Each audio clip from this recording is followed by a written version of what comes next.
नमस्कार दोस्तों, मैं पारुल चौहान आप सभी का स्वागत करती हूं आपके अपने प्यारे से परिवार रोजगार विद अंकित में। कैसे हैं आप सभी? उम्मीद करती हूं अच्छे होंगे। अनुष्का, प्रिया, अनुराधा, शालू, अभी, सोनाक्षी, किशन, अंशिका, कान्हा, अंकित, भूपेंद्र, अंकित, काजल, विकास, रियांश, शिवा, यशी, अनवी, सभी को मेरी तरफ से गुड इवनिंग, नमस्ते, राधे राधे, राम राम, शस्त्रकाल। प्यारे प्यारे बच्चों, जैसा कि आप जानते हैं लास्ट क्लास में मैंने स्टार्ट किया था वैदिक सभ्यता, और वैदिक सभ्यता में प्यारे बच्चे जो हम पढ़ रहे थे वो मैं आपको पढ़ा रही थी आर्यों का आगमन। ये हमारा हेडिंग चल रहा था और इसके बारे में मैंने आपको बताया था कि आर्यों का आगमन, ठीक है, अराइवल्स ऑफ आर्यंस कहाँ से हुआ था। अराइवल्स ऑफ आर्यंस हम पढ़ रहे थे और प्यारे बच्चे जिसमें मैंने एक व्यक्ति जिनका नाम है मैक्स मूलर, इन्होंने कहा कि जो आर्य हैं वो आपके मध्य एशिया यानी कि सेंट्रल एशिया से आए हैं, और इन्होंने कहा कि ये हिंदू कुश पर्वत से होते हुए आए हैं। हिंदू कुश पर्वत, इन्होंने कहा कि यहाँ से ये आपके आए, हिंदू कुश माउंटेन से होते हुए आर्य जो हैं उन्होंने भारत में प्रवेश किया। और इनके अकॉर्डिंग टू मैक्स मूलर, इन्होंने कहा कि भाई जो आर्य थे, ठीक है, आर्यों ने क्या किया, आर्य जब आए तो आर्यों ने भारत पर आक्रमण किया। ठीक है, आक्रमण मतलब अटैक ऑन इंडिया। किसने किया? तो आप कहेंगे आर्यंस ने। जो आर्य यहाँ पर आए इन्होंने क्या किया, अटैक किया। और अटैक कहाँ पर किया? भारत में। और इनके जो राजा थे या इनका जो किंग था, ठीक है, वो कौन था? तो वो था राजा सुदास। ठीक है, राजा सुदास। और दूसरी तरफ, क्योंकि भाई भारत में आक्रमण होगा तो दूसरी तरफ कौन था? तो आप कहेंगे कि मैम दूसरी तरफ थे यहाँ पे आपके 10 राजा, यानी कि द्रविड़ थे ये लोग। ठीक है, द्रविड़ वर्ड किसके लिए यूज हुआ है? भारतीय के लिए। द्रविड़ मतलब काले और आर्य मतलब गोरे, कि द्रविड़ लोग आपके 10 राजा आपके यहाँ पर थे। और प्यारे बच्चे इस युद्ध को हम क्या कहते हैं? दसराज्य युद्ध कहते हैं। दसराज्य युद्ध कहते हैं। और ये जो 10 राजा थे इनके सैन्य सलाहकार कौन थे? इनके आपके मिलिट्री एडवाइजर कौन थे? क्वेश्चन पूछा जाता है और प्रीवियस ईयर में बच्चे पूछा भी गया है, मिलिट्री एडवाइजर। तो आप कहेंगे कि मिलिट्री एडवाइजर थे यहाँ पर विश्वामित्र जी, गुरु विश्वामित्र जी यहाँ पर आपके मिलिट्री एडवाइजर थे। लेकिन इसके बाद भी हम बात करते हैं, ये केवल और केवल मैं आपका रिवीजन करवा रही हूं। इसके बाद भी क्या हुआ? इसके बाद आप लिखेंगे कि इनकी जीत हुई थी। ठीक है, और प्यारे बच्चे इनकी हार हो गई थी। और ये दसराज्य युद्ध जो है वो कौन सी नदी के किनारे हुआ था? नदी मतलब रिवर, ये क्वेश्चन पूछा जाता है। तो परुष्णी यानी रावी नदी जिसको आज आप कहते हैं, इस नदी के किनारे हुआ था। और दसराज्य युद्ध का वर्णन, इसका वर्णन ऋग्वेद के 7वें मंडल में है। ऋग्वेद के 7वें मंडल में ये क्वेश्चंस आपके बनते हैं कि दसराज्य युद्ध किस नदी के किनारे हुआ था। ठीक है, और आपके इसका वर्णन ऋग्वेद के किस मंडल में है? ऋग्वेद क्या है? तो प्यारे बच्चे एक वेद है, और इस वेद के अंदर आपके 10 मंडल हैं, जिसमें से 7वें मंडल में इस दसराज्य युद्ध का वर्णन है, जो कि आपके मैक्स मूलर ने बताया है। मैक्स मूलर के अकॉर्डिंग आर्य भारत में आए, आर्यों ने भारत में आकर आक्रमण किया, और इसमें कौन जीते? आर्य। और आर्यों ने जीता तो इन्होंने क्या किया? कहा जाता है कि इन्होंने सिंधु घाटी सभ्यता को समाप्त किया, सिंधु घाटी सभ्यता का पतन कर दिया। ठीक है, ये किसने कहा? मैक्स मूलर ने। लेकिन मैंने आपको बताया था कि सिंधु घाटी सभ्यता का जो पतन हुआ है वो आपका बाढ़ के कारण हुआ है। ठीक है, तो आपको यहां तक की बातें मैं ऑलरेडी बता चुकी थी। जो बच्चे कह रहे हैं ना स्लो पढ़ाओ, उन बच्चों की डंडे से पिटाई होनी चाहिए। काश ऑनलाइन डंडा होता। क्यों मैम स्लो पढ़ाने के लिए पिटाई क्यों होनी चाहिए? क्योंकि ये मैं लास्ट क्लास में पढ़ा चुकी हूं, और जो मैं लास्ट क्लास में पढ़ा चुकी हूं उसके लिए तुम्हें स्लो क्यों पढ़ना है? केवल और केवल एक काम रहता है आप लोगों का, कमेंट्स करना। ना तो क्लास में फोकस करते हो आप लोग, ना समझने में फोकस करते हो, कुछ नहीं, केवल कमेंट्स करने हैं, केवल टीचर की कमियां निकालनी है। और यही हाल रहा ना तो फिर सिलेक्शन बहुत दूर हो जाएगा तुमसे, ये सच्चाई है, भले ही कड़वी है। ठीक है, और अब मैं कमेंट्स देखूंगी ही नहीं तुम्हारे। यहां तक प्यारे बच्चे मैंने आपको कल बता दिया था, आपको इतना लिखवा दिया था। ठीक है, अराइवल ऑफ आर्यंस में मैंने इतना लिखवा दिया था। फिर यहां पर अलग अलग लोग आए, फिर यहां पर अलग अलग लोग आए और उन्होंने अपनी अपनी विचारधाराएं रखी। जैसे प्यारे बच्चे, कुछ लोगों ने कहा कि ये तिब्बत से आए, कुछ ने कहा कि ये पामीर के पठार से आए, है ना। अब देखिए यहां पर ध्यान से, अगर मैं आपसे बात करती हूं, एक व्यक्ति हैं एडवर्ड मेयर।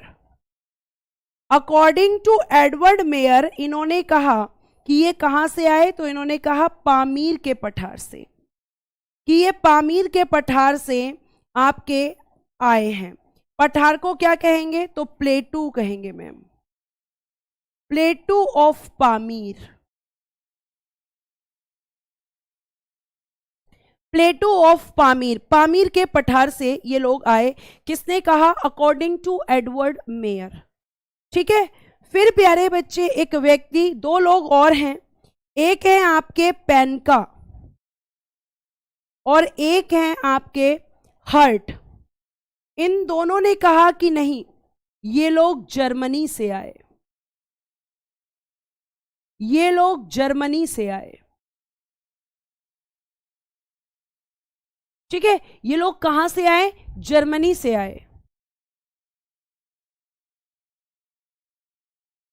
तो आपको ये सारी चीजें बहुत अच्छे से ध्यान रखनी है। ठीक, उसके बाद में प्यारे बच्चों दयानंद सरस्वती जी आए, उन्होंने कहा कि तिब्बत से आए हैं।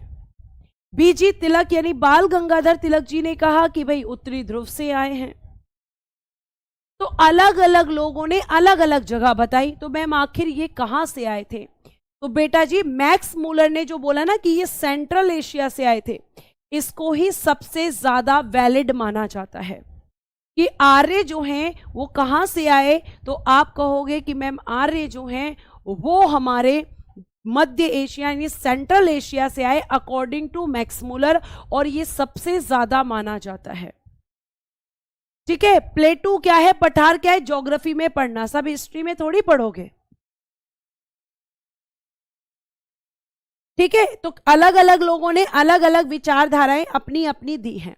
उसके बाद बच्चे अगर हम बात करते हैं तो फिर मैं आपको, जैसे एक व्यक्ति हैं आपके दयानंद सरस्वती जी, स्वामी दयानंद सरस्वती जी, इन्होंने कहा कि आर्य जो हैं वो तिब्बत से आए हैं। कहां से बताया इन्होंने, तिब्बत से। फिर एक व्यक्ति है गाइल्स, गाइल्स ने कहा कि ये लोग हंगरी से आए हैं। अलग अलग लोगों ने अलग अलग बातें कही हैं। फिर बाल गंगाधर तिलक जी, बाल गंगाधर तिलक जी, इन्होंने कहा कि आर्य जो हैं उत्तरी ध्रुव से आए हैं, यानी नॉर्थ पोल इन्होंने कहा, नॉर्थ पोल ये इन्होंने कहा। ठीक है, तो आप कहोगे अलग अलग बातें हैं, अलग अलग विचार हैं, तो हम क्या माने, तो बेटा मध्य एशिया, क्योंकि सबसे ज्यादा वैलिड वही है। मैम फिर बाकी क्यों लिखवाए हैं, क्योंकि बच्चे कई बार क्वेश्चन पूछा गया है कि किसने कहा कि आर्य तिब्बत से आए हैं, तो दयानंद सरस्वती जी ने। किसने कहा कि आर्य उत्तरी ध्रुव से आए हैं, तो आप कहोगे कि मैम बीजी तिलक ने कहा, इसलिए मैंने आपको बताया। ठीक है, अब आगे सुनिए। अगर मैं आपसे एक क्वेश्चन पूछूं कि वैदिक सभ्यता या मैं आपसे कहूं वैदिक सिविलाइजेशन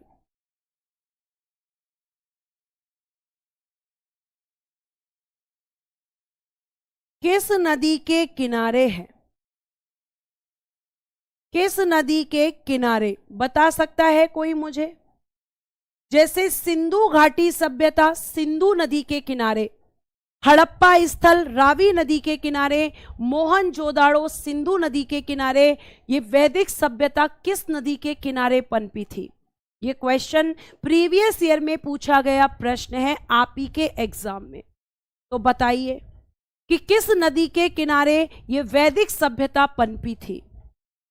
बहुत बढ़िया सौम्या तिवारी, वेरी गुड बेटा, आपने बिल्कुल सही आंसर दिया है। फिर सेकंड आंसर दिया है प्रियांशु चौधरी ने कि मैम सरस्वती नदी के किनारे। प्रीवियस ईयर में पूछा गया प्रश्न है कि वैदिक सभ्यता किस नदी के किनारे पर पनपी थी, तो आप कहेंगे सिंधु घाटी, वैदिक सभ्यता सरस्वती नदी के किनारे पर पनपी थी। अब जो आपका वैदिक सिविलाइजेशन है या वैदिक सभ्यता है, हम देखेंगे कि यहां पर समाज कैसा था, यहां पर विवाह कैसे होते थे, यहां पर जाति व्यवस्था थी या नहीं थी, सती प्रथा थी या नहीं थी, पर्दा प्रथा था या नहीं था, बाल विवाह होता था या नहीं होता था। ये सब कुछ हम एक जनरल इंफॉर्मेशन इस वैदिक सभ्यता के बारे में लेने वाले हैं। तो आप क्या लिखेंगे कि वैदिक सभ्यता की अब हम जानेंगे, सामान्य जानकारी लेंगे, जनरल नॉलेज आप कह सकते हो कि जो जनरल बातें होती हैं किसी भी समाज या सभ्यता की, उनके बारे में हम देखेंगे, या जनरल इंफॉर्मेशन भी आप लिख सकते हो। जनरल नॉलेज कि भैया जैसे यहाँ के लोगों की अगर हम बात करें तो बेटा यहाँ के जो लोग थे वो आपके शाकाहारी भी थे, ठीक है, शाकाहारी और मांसाहारी, मतलब वेजिटेरियन और नॉन वेजिटेरियन। तो क्या लिखेंगे? वेजिटेरियन भी थे and vegetarian and non vegetarian.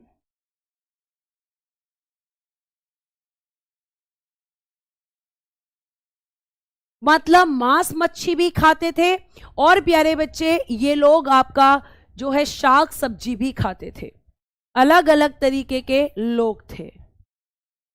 ठीक है, अब आगे आइएगा। अगला मैं अगर आपसे बात करूं तो यहां पर घर कैसे थे, तो आपसे घर पूछे जाएंगे तो आप कहोगे कि मकान का सामान्यतः मकान निर्माण किया जाता था, सामान्यतः मकान निर्माण, मकानों का निर्माण किया गया था।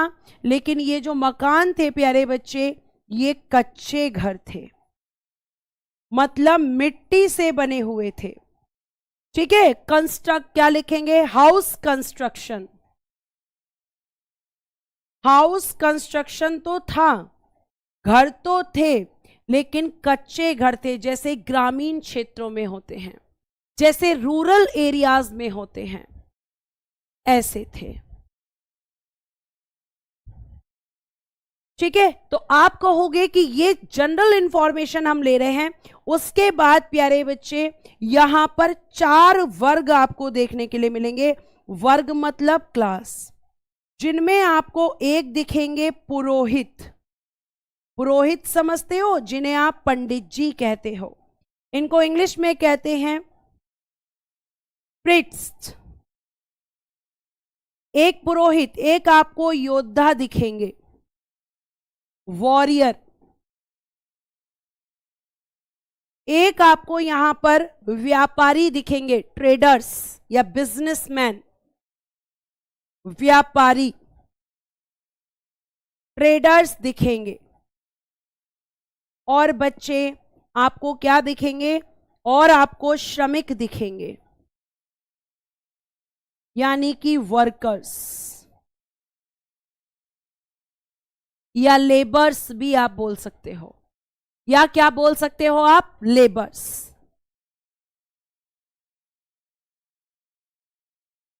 जो आप लिखना चाहो। तो आप कह सकते हो कि 4 क्लासेस आपको इसके अंदर देखने के लिए मिलेंगी इस इंडस वैली सिविलाइजेशन, सॉरी, इस वैदिक सभ्यता के अंदर। इस वैदिक सभ्यता में प्यारे बच्चे जब हम बात कर रहे हैं तो आप कहेंगे,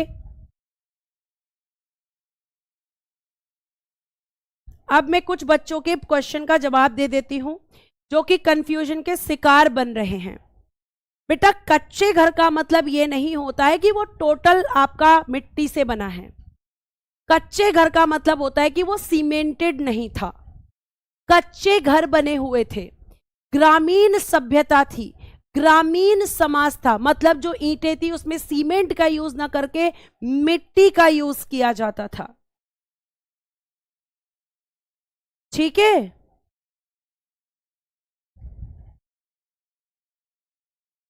तो आप ये बहुत अच्छे से ध्यान रखेंगे कि 4 कैटेगरीज, 4 वर्ग आपको यहां देखने के लिए मिलते हैं। और प्यारे प्यारे बच्चों, अगर हम बात करते हैं तो जो आपके आर्य हैं, इन आर्यों के बारे में एक चीज और ध्यान रखिएगा कि इतना आपने लिख लिया होगा। और अगर मैं आगे की तरफ आपसे बात करती हूं तो एक क्वेश्चन आपसे पूछा जाएगा, इस सभ्यता के पतन का कारण क्या था। मैं स्टार्टिंग में ही आपको लिखवा रही हूं, रीजन ऑफ डिक्लाइन क्या था, रीजन ऑफ डिक्लाइन समझिएगा। फर्स्ट लिखिएगा जलवायु परिवर्तन, climate change.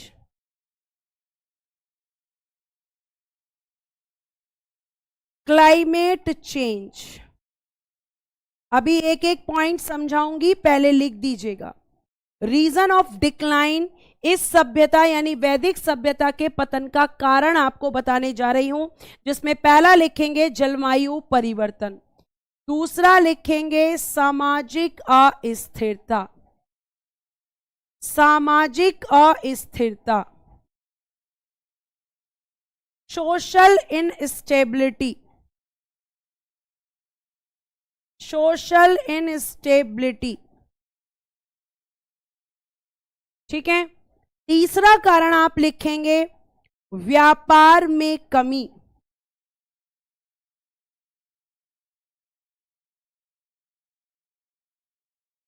Decline,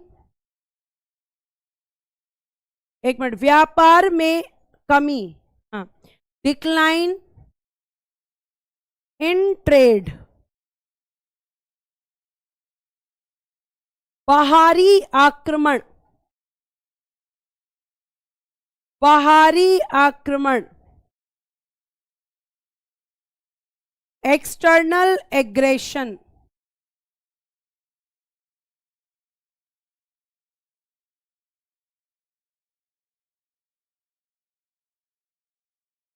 external aggression. ठीक है, उसके बाद बच्चे ये सब इस सभ्यता के डिक्लाइन के रीजन हैं। और आप कह सकते हैं नदियों का सूखना, drying of rivers, drying of rivers, नदियों का सूखना, ड्राइंग ऑफ रिवर्स, इसको ध्यान रखेंगे। ये सब किसके कारण थे, इस सभ्यता के आपके खत्म होने के या अंत होने का कारण था। ठीक है, मदिरा पान भी करते थे, आएंगे भैया सब बताएंगे कि ये मदिरा पान भी करते थे या नहीं करते थे। ठीक है, सारी चीजें आपको पता चलेंगी, लेकिन पेशेंस रखोगे तब। अब जैसे पहला मैंने लिखा जलवायु परिवर्तन यानी क्लाइमेट चेंज, बार बार ऐसा होना जिससे कई बार नदियां सूख जाती थी, बारिश कई बार बहुत ज्यादा होती थी, कई बार बिल्कुल नहीं होती थी। ये सब आप ध्यान रखेंगे कि क्लाइमेट चेंज में। सामाजिक अस्थिरता आप देखेंगे कि आपके ऋग वैदिक काल में या उत्तर वैदिक काल के समय, ऋग वैदिक काल के बाद और उत्तर वैदिक काल में आपको जाति व्यवस्था दिखने लग जाएगी। जाति व्यवस्था आपको यहां दिखने लगेगी, जिससे समाज में भेदभाव बढ़ेगा, समाज में तनाव बढ़ेगा। ठीक है, लोग आपस में लड़ने लग जाएंगे। ठीक है। उसके बाद व्यापार में कमी आई। किस वजह से कमी आई? क्योंकि लोग आपसी झगड़ों में ही पड़ते चले गए। बाहर से लोगों ने बार बार इन पर अटैक किए युद्ध के लिए, और बेटा नदियां सूख गई। भाई जाहिर सी बात है, क्लाइमेट चेंज के कारण। तो ये सब किसके कारण है? वैदिक सभ्यता को आप कह सकते हो कि डिक्लाइन करने के रीजंस ये हैं। मैंने 4 ही वर्ग बताए हैं बेटा, 1 2 3 4 कहते हैं इनको। आप पता नहीं किससे पढ़ रहे हो कि आपने 3 बताए, मैंने 4 बताए हैं। तो ये सभ्यता के पतन का कारण बनेगा। अब यहां पर बात आती है कि जैसे ये लोग, अगर हम बात करते हैं, कोई भी चीज को मेजर करते थे तो मेजरमेंट के लिए क्या यूज करते थे? किसी भी चीज को मापने के लिए किस चीज का प्रयोग करते थे? तो आप लिखेंगे, लिखिएगा, माप तोल। इंग्लिश में भी लिखूंगी, माप तोल 16 के गुणक में थे। 16 के गुणक में थे। मेजरमेंट के लिए ये क्या यूज करते थे? तो 16 का गुणक, मतलब क्या लिखेंगे? मेजरमेंट वेट वर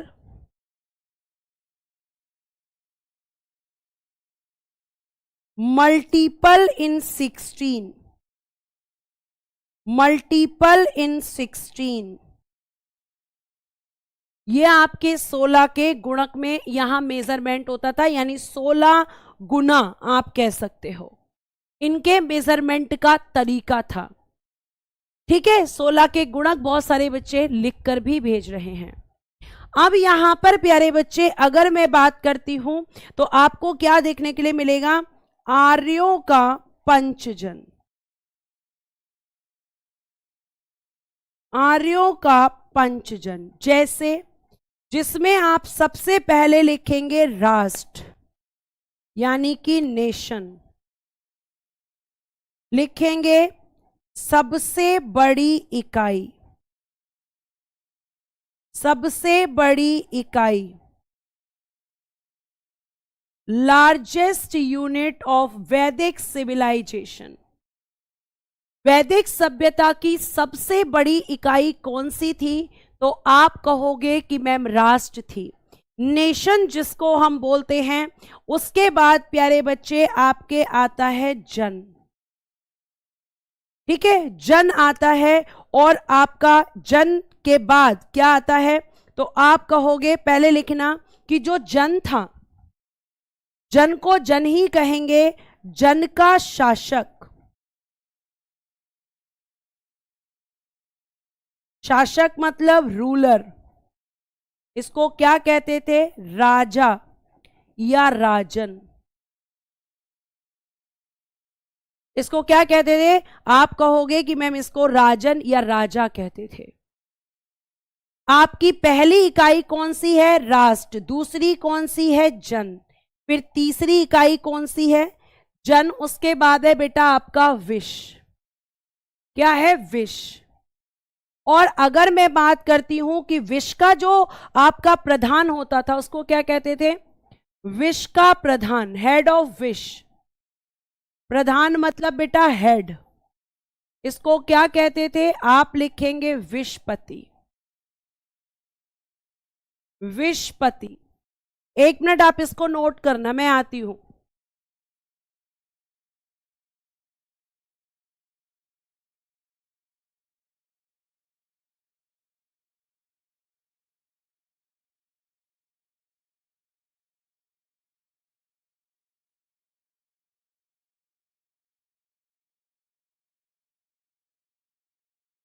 अभी समझाऊंगी, मुझे लिखने दीजिए पहले।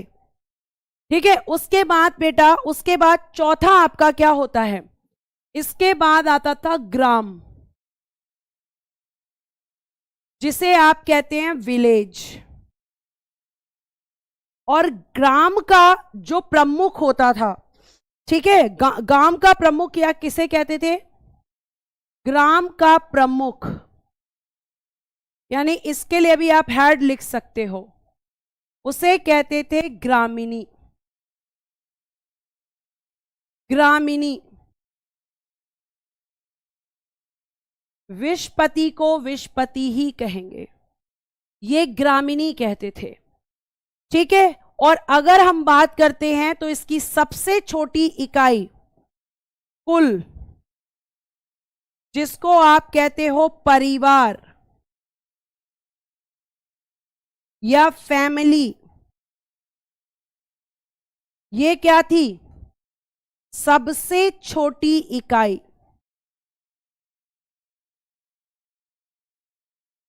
सबसे छोटी इकाई।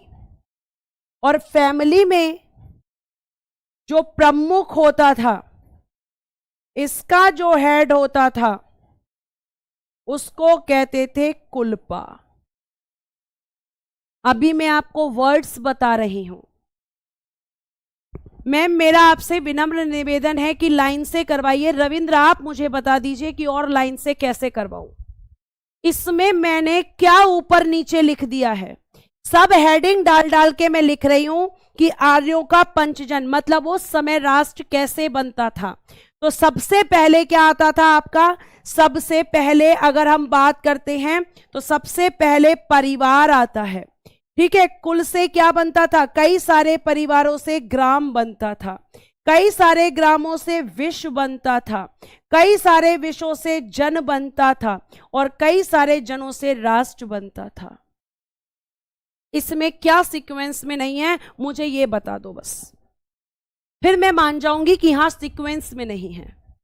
और अगर इसी चीज को मैं इन प्रेजेंट आपको बताऊं कि इन प्रेजेंट क्या सिचुएशन है, तो इन प्रेजेंट भी यही सिचुएशन है।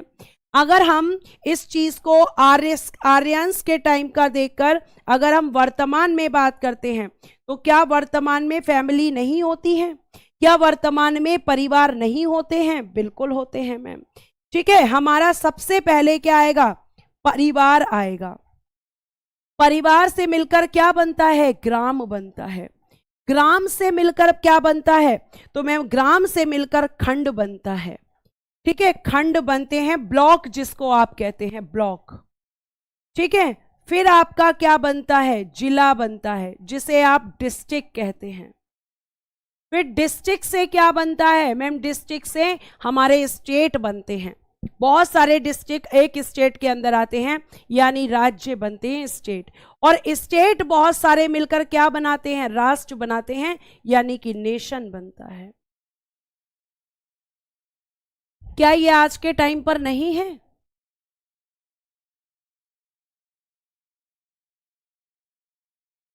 जिस तरीके से आज की सामाजिक व्यवस्था है, पहले भी ऐसी ही थी।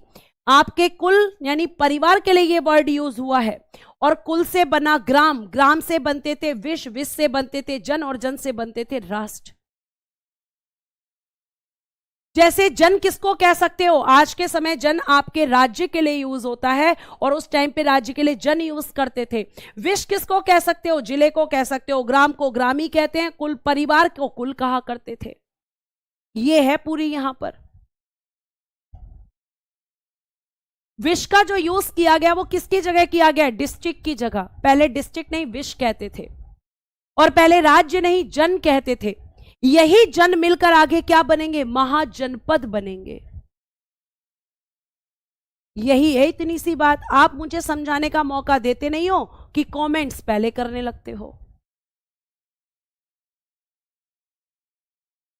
ठीक है, अब ये आपका आर्यों का इंट्रोडक्शन दे रही हूं। अब हमने ये वर्ड्स देखे। अगर हम बात करें आर्यों के समय पर, और जैसे अगर मैं आपसे बात करूं कि पुरप किसको कहते थे? पुरप, ये वर्ड किसके लिए यूज होता था? तो दुर्गपति। दुर्गपति कौन होता था? दुर्गों की रक्षा करने वाला। दुर्गों की रक्षा, जो फोर्टिलाइजेशन किया जाता था, जो किलेबंदी की जाती थी, उनको प्रोटेक्ट करता था बच्चे ये। ठीक है, उसके बाद में एक वर्ड यूज होता था स्पश। स्पश किसको कहते थे? मैम गुप्तचर को कहते थे। गुप्तचर की वो इंग्लिश क्या होती है? तो डिटेक्टिव होती है, जिसे आप जासूस भी कह सकते हो। किसकी जासूस करते थे? तो इस टाइम पर जो राजा हुआ करते थे वो अपने डिटेक्टिव रखा करते थे कि देखो पब्लिक के बीच में कोई मेरे खिलाफ षड्यंत्र तो नहीं कर रहा। जैसे आज के टाइम पर भी आपके कुछ ऑफिसर्स हैं जो छुप छुप कर ये देखते हैं कि कोई दूसरा देश उनके देश के खिलाफ कोई गलत काम तो नहीं कर रहा। तो इस टाइम पर राजा इतने इंटेलिजेंट थे। जी हाँ, हाँ जी, आप इसको स्पाई भी बोल सकते हो, ये वर्ड भी यूज हो सकता है, स्पाई भी गलत वर्ड नहीं है। कुलपा क्या होता था? परिवार का मुखिया, हेड ऑफ फैमिली। कुलपा किसको कहते थे? तो हेड ऑफ फैमिली, परिवार का मुखिया। पहले परिवार को कुल बोलते थे। ठीक है, स्पष्ट किसके लिए? स्पाई या फिर डिटेक्टिव या फिर जासूस के लिए यूज होता था, जो राजा जनता के बीच में रखते थे ताकि कोई भी पब्लिक के अंदर अगर राजा के खिलाफ कोई भी षड्यंत्र बना रहा है, कोई भी प्लानिंग प्लॉटिंग कर रहा है तो राजा को पता चल सके। ठीक है, आगे आ जाइए प्यारे बच्चे। और अगर मैं आगे आपसे बात करती हूं तो आगे आप यहां पे लिखेंगे कि बाजपति किसे कहते थे? बाजपति ये क्या करता था? तो लिखिएगा गोचर भूमि का अधिकारी। गोचर मतलब जहां पर गाय चरती हैं, गाय चरती हैं, गोचर भूमि का अधिकारी।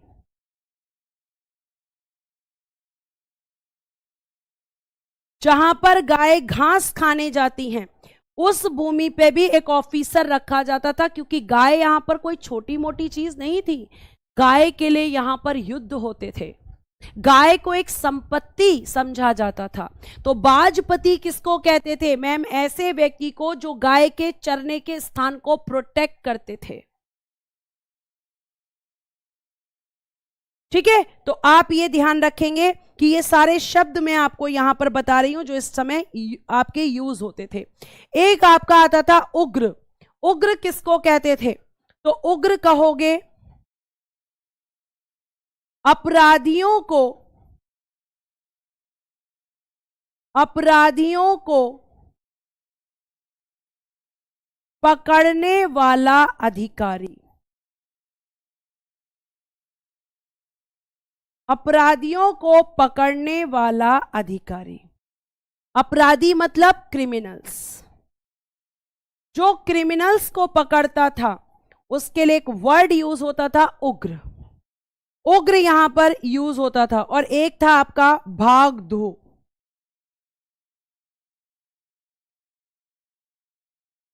भागदू मतलब राजस्व कर एकत्र करने वाला अधिकारी। राजस्व कर एकत्रित करने वाला अधिकारी।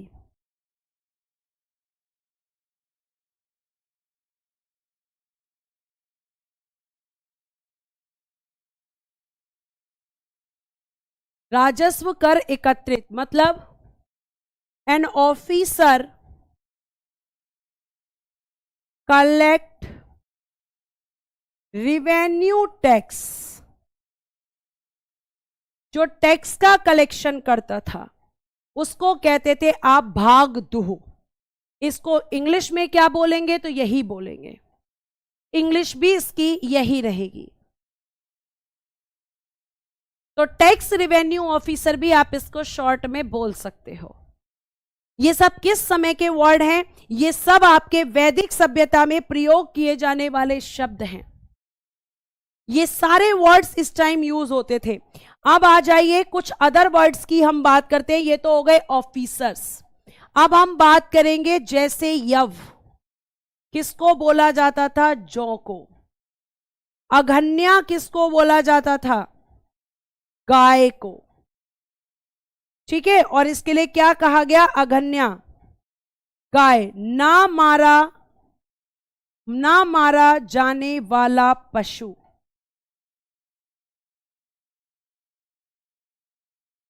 और गाय के लिए यहां पर क्या होता था? गाय के लिए युद्ध होते थे। गाय के लिए युद्ध, वॉर फॉर काउ। और ये जो गाय के लिए युद्ध होते थे इसको बोलते थे गविष्टि। और गाय इस टाइम पर क्या थी बेटा? गाय बेटा इस टाइम पर एक संपत्ति थी, गाय इस टाइम पर एक प्रॉपर्टी थी, और इसके लिए युद्ध होते थे। और गाय के लिए एक वर्ड यूज किया गया है अघन्या, मतलब ना मारा जाने वाला पशु। ठीक है, ये आप ध्यान रखेंगे। उसके बाद प्यारे बच्चे यहां पर आपकी कृषि भूमि को क्या बोलते थे? उर्वरा। कृषि भूमि, एग्रीकल्चर लैंड, एग्रीकल्चर लैंड, इसके लिए वर्ड यूज होता था उर्वरा। ठीक है, एक आप जो मुझसे बहुत देर से पूछ रहे हैं, सोमरस, क्या लिखेंगे? आर्यों का सॉरी आर्यों का प्रमुख पेय पदार्थ। जैसे आप कोल्ड ड्रिंक पीते हो, जैसे आप ड्रिंक करते हो, तो आप क्या लिखोगे? Main drink of Aryans. एक तरीके से आप कह सकते हो कि ये शराब थी, और इसके लिए कहा गया कि इसे त्याग देना चाहिए। आज के टाइम पर भी लोग ड्रिंक करते हैं या नहीं करते हैं? अगर मैं आपसे बोलूं आप खाने में क्या खाते हो, आप कहोगे मैम चावल, रोटी, राइस, चपाती, वेजिटेबल्स। ठीक है, नॉन वेजिटेरियन जो लोग होते हैं, ठीक है, आप कहोगे कि हमें मांस मच्छी भी खाते हैं, मीट खाते हैं, फिश खाते हैं, एग खाते हैं। तो ये लोग अपनी भाषा में इन चीजों को क्या बोलते थे? तो इन्होंने आपके शराब जिसको आज आप बोलते हो, ये उसको क्या बोलते थे? सोमरस। अब आपको सुनने में लग रहा होगा कि कितना अच्छा होगा, शायद पीने में कुछ मीठा होगा। नहीं, ये शराब की तरह हुआ करता था। ठीक है, तो आप क्या लिखोगे? सोमरस, मतलब मुख्य पेय पदार्थ था, और इसका त्याग करने की बात की गई। जैसे आज के समय में भी आपको बोला जाता है कि ड्रिंक क्या होती है? इंजीरियस टू हेल्थ होती है, स्वास्थ्य के लिए हानिकारक होती है। तो इसी तरीके से सोमरस भी स्वास्थ्य के लिए हानिकारक था। ठीक है बच्चे, और आपकी ऐसी भूमि जहां पे कृषि की जाती थी उसे उर्वरा भूमि कहते थे। जौ के लिए वर्ड यूज होता था यव।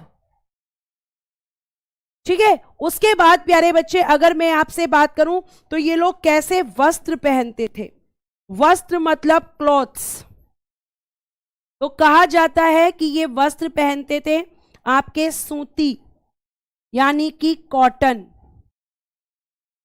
वूलन यानी ऊनी, और मृग चर्म यानी डियर स्किन के जो होते हैं। डियर देखा है, जिसे आप हिरन कहते हो, जिसे आप मृग कहते हो, तो उससे बने हुए कपड़े ये लोग पहनते थे। आपने देखे होंगे पहले के टाइम पे बहुत सारे लोग ऐसे कपड़े पहनते थे।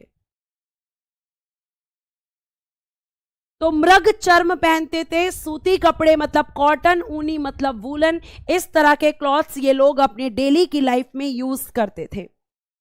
ठीक है, उसके बाद प्यारे बच्चे बात आती है कि इनका समाज कैसा था, सोसाइटी कैसी थी। जैसे हमने इंडस वैली सिविलाइजेशन में पढ़ा कि वहां की सोसाइटी मैट्रियार्कल सोसाइटी थी, लेकिन यहां पर कैसी है? यहां पर पितृसत्तात्मक समाज है। पितृसत्तात्मक यानी कि पैट्रियार्कल सोसाइटी।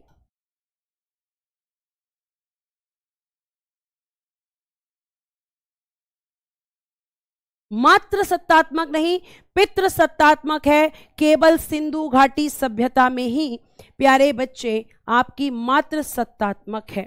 एक वर्ड यूज करते थे बप्ता यानी नाई यानी कि बार्बर। क्वेश्चन कैसे आएगा मैम? पूछा जाएगा कि वैदिक सभ्यता में बाल कौन काटता था या नाई किसको कहा जाता था? तो बप्ता। क्या वर्ड यूज होता है? वप्ता। इंग्लिश में क्या रहेगा? वप्ता। ये लोग खाद्य पदार्थ जो होते थे, फूड आइटम्स, उसको क्या कहते थे? तो फूड आइटम्स को कहते थे करब। क्या कहते थे बच्चे? करब। फूड आइटम्स के लिए वर्ड यूज करते थे करब। मरुस्थल, जिसको आप कहते हो डेजर्ट, ये लोग मरुस्थल या डेजर्ट नहीं कहते थे, ये कहते थे धन्व। ठीक है। उसके बाद बेटा यहां पे जिसको आप कहते हो समुद्र, ओशियन, ये कहते थे परावत। परावत कहते थे। ठीक है। ये यहां के वर्ड्स थे जो आपको याद रखने हैं, जिनसे क्वेश्चन सीधे सीधे आते हैं कि किस वर्ड का क्या मीनिंग होता है।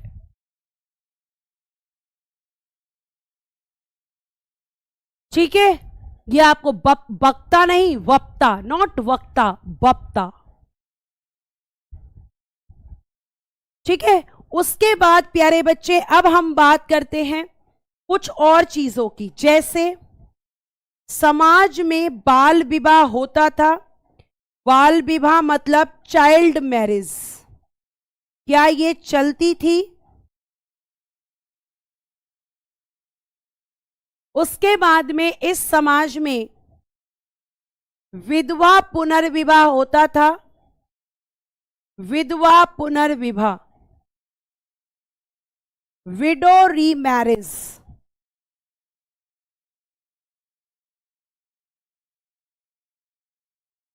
क्या यहां पर सती प्रथा थी? यानी सती सिस्टम। सब समझाऊंगी अभी, पहले मुझे लिखने दें ताकि आपको मैं एक एक पॉइंट यहां पर समझा सकूं। क्या आपके ऋग्वैदिक काल में जाति प्रथा थी? Caste system.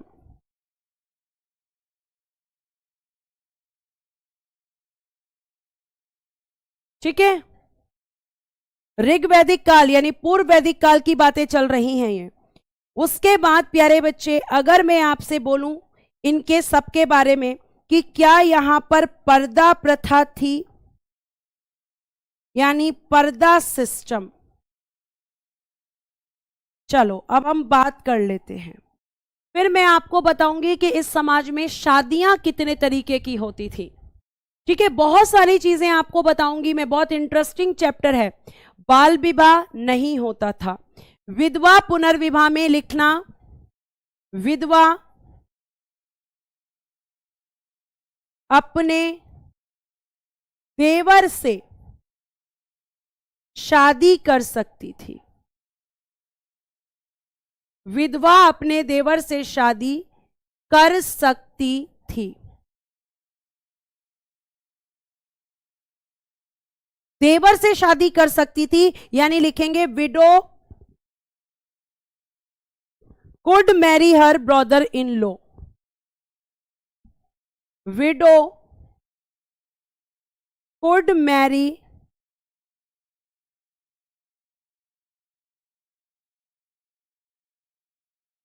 Her brother in law.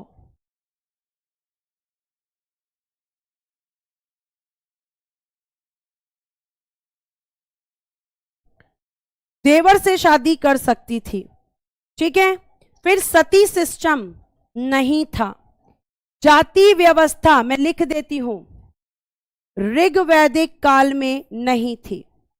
ऋग्वैदिक काल या पूर्व वैदिक काल, प्री वैदिक पीरियड, प्री वैदिक पीरियड लिखना बेटा नहीं थी।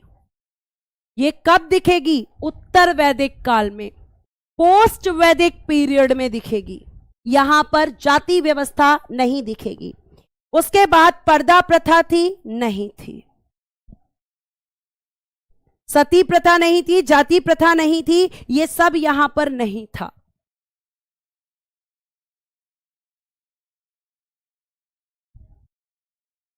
बेटा तंबाकू की खोज आर्यों ने नहीं की थी। तंबाकू पे कहां पहुंच गए तुम? अभी आ रही हूं बेटा, नियोग प्रथा भी बताऊंगी। अच्छा, इस समय पर और क्या हुआ इस समाज में?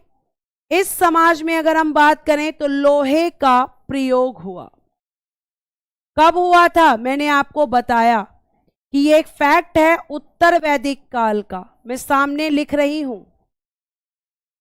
उत्तर वैदिक काल, अतरंजी खेड़ा यूपी में, या फिर इसको आप रहने दो, अभी फिर कंफ्यूज होगे, कहोगे कि मैम बीच में लिख दिया।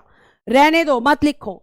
अभी हम पढ़ रहे हैं पूर्व वैदिक काल, ऋग वैदिक काल, तो हम पहले उसको ही कंप्लीट करेंगे, फिर मैं जाऊंगी उत्तर वैदिक काल में, अभी नहीं। ठीक है? फिर कहोगे अगर एक भी वर्ड तुम्हें लिखवा दो तो सीधा बोलने लगते हो मैम हमें कंफ्यूज कर दिया। मैम हम कंफ्यूज हो गए, कंफ्यूज नहीं करना है मुझे। अब यहाँ पे प्यारे बच्चों आगे मैं आपको एक और चीज बता देना चाहूंगी कि यहाँ पे अगर हम बात करते हैं विवाह की, यानी मैरिज,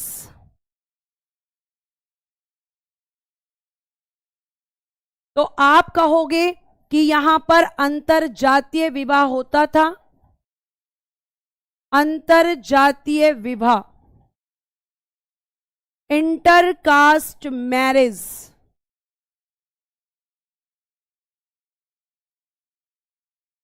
और एक हुआ करता था बेटा नियोग प्रथा, यानी नियोग सिस्टम।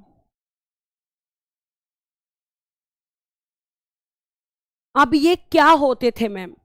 इंटरकास्ट मैरिज, जिसे आप लव मैरिज कहते हो, जिसे आप कहते हो कि अपनी जाति से अलग दूसरी जाति में विवाह करना, क्या होता है?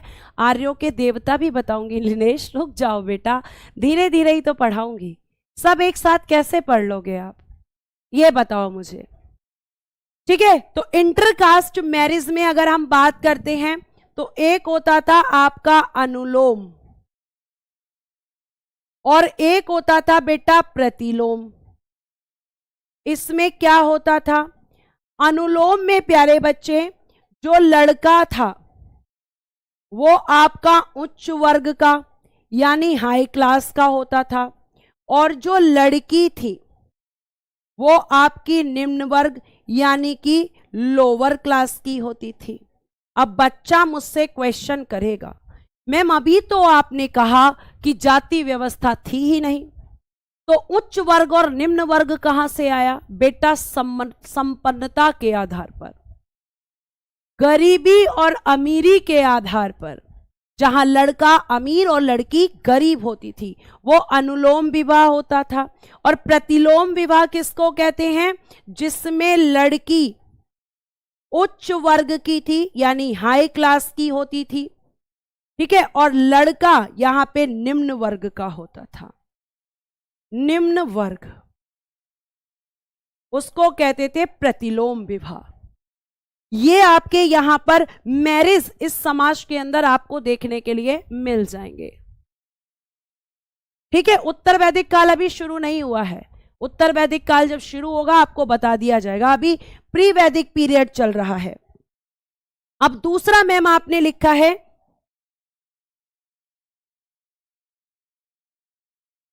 नियोग प्रथा। इसमें क्या होता था? देखो, जैसे मान लो कि ये एक फीमेल है, ध्यान से सुनना, ठीक है, ये एक फीमेल है, ऐसी बना देते हैं, आप फीमेल मान लो क्योंकि मेरी आर्ट बहुत ज्यादा अच्छी है, ठीक है, और एक बना देते हैं मेल, ठीक है, एक मेल बना देते हैं, ये मेल हो गए। चलिए, इन दोनों की बेटा हो गई शादी, नियोग प्रथा समझा रही हूं, इन दोनों ने शादी कर ली, लेकिन अब शादी के बाद क्या हुआ? वंश को आगे बढ़ाने की जिम्मेदारी किस पे होती है? ओके सॉरी, अंतरजातीय गलत लिख गया है, मैं लिख देती हूं।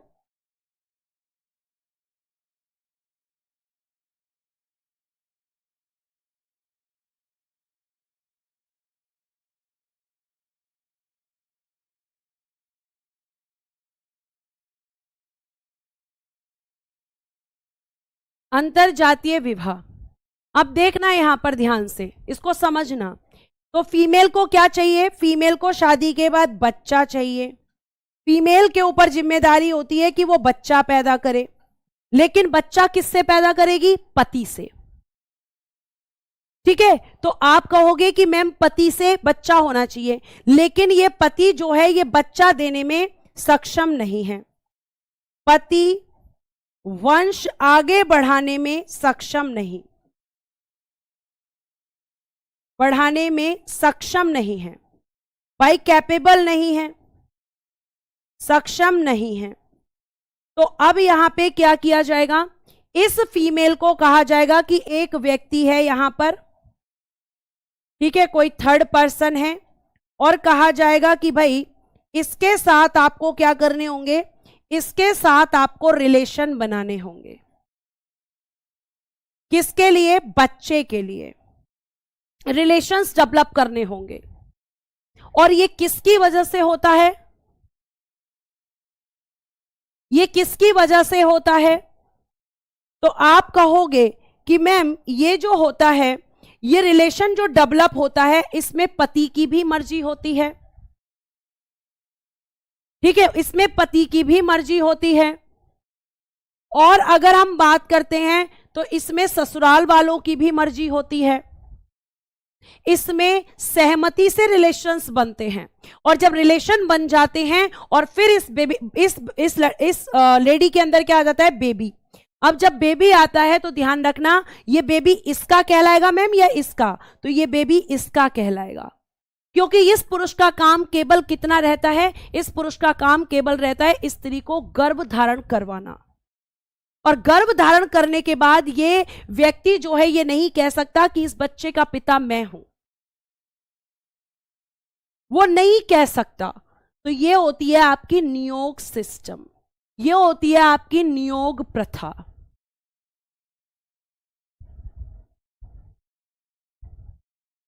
ठीक है,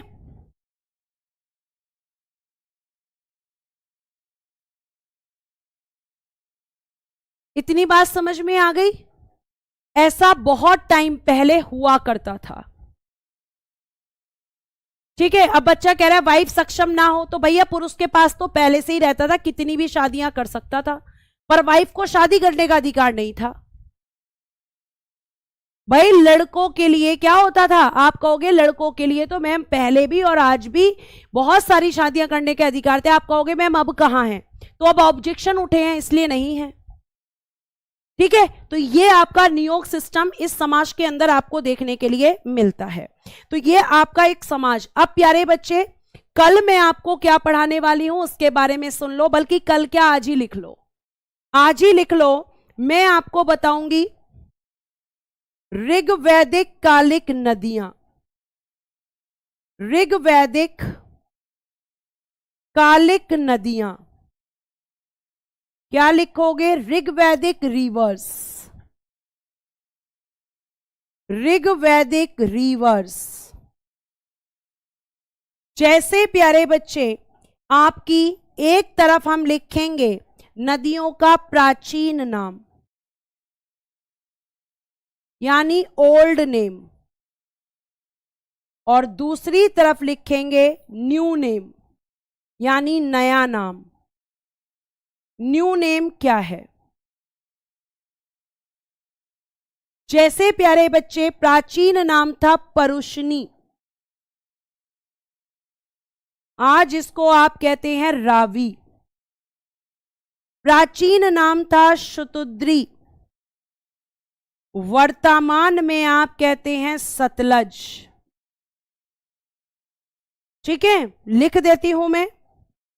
प्राचीन नाम था गंडक, वर्तमान में आप कहते हैं सदानीरा। प्राचीन नाम था सुवस्तु, वर्तमान में आप कहते हैं स्वात। प्राचीन नाम था वितस्तता, वर्तमान में आप कहते हैं झेलम। प्राचीन नाम था द्विषदत्ती, वर्तमान में आप कहते हैं घग्घर। ये नदियों के पुराने और नए नाम पूछे जाते हैं। पुराना नाम था आस्किनी, वर्तमान में आप कहते हैं चिनाब। ठीक है, ये आपके नदियों के नाम हैं। पुराना नाम था कुभा, वर्तमान में आप कहते हैं काबुल।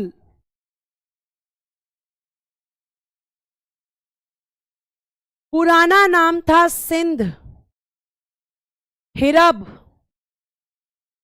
हिरण्य। वर्तमान में आप इस नदी को कहते हैं सिंधु। ठीक है, क्या कहते हैं आप इसको? सिंधु। उसके बाद में आपका ये सारी नदियों के नेक्स्ट देखिएगा, एक था आपका गोमल, वर्तमान में आप इसको कहते हैं गोमती। ठीक है, गोमती कहते हैं। एक थी आपकी विपाशा, वर्तमान में आप इसको व्यास कहते हैं। एक थी आपकी कुर्रम,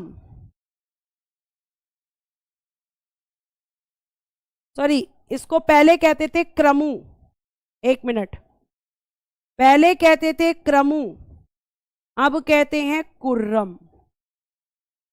तो ये नदियां और उनके नाम, ये पूछा जाता है क्वेश्चन, ये सब क्वेश्चन आते हैं। और अगली क्लास में मैं आपको इसके आगे लेकर जाऊंगी और बेटा पीडीएफ का सहारा लूंगी, लेकिन अभी नहीं, क्योंकि अभी मुझे आपको ढालना है। ठीक है, तो आज के लिए प्यारे बच्चे हम इतना ही रखते हैं, मिलेंगे कल। आज के लिए धन्यवाद, bye bye, take care and good night everyone. जय हिंद, जय भारत। हंसते रहें, मुस्कुराते रहें और हमेशा खुश रहें।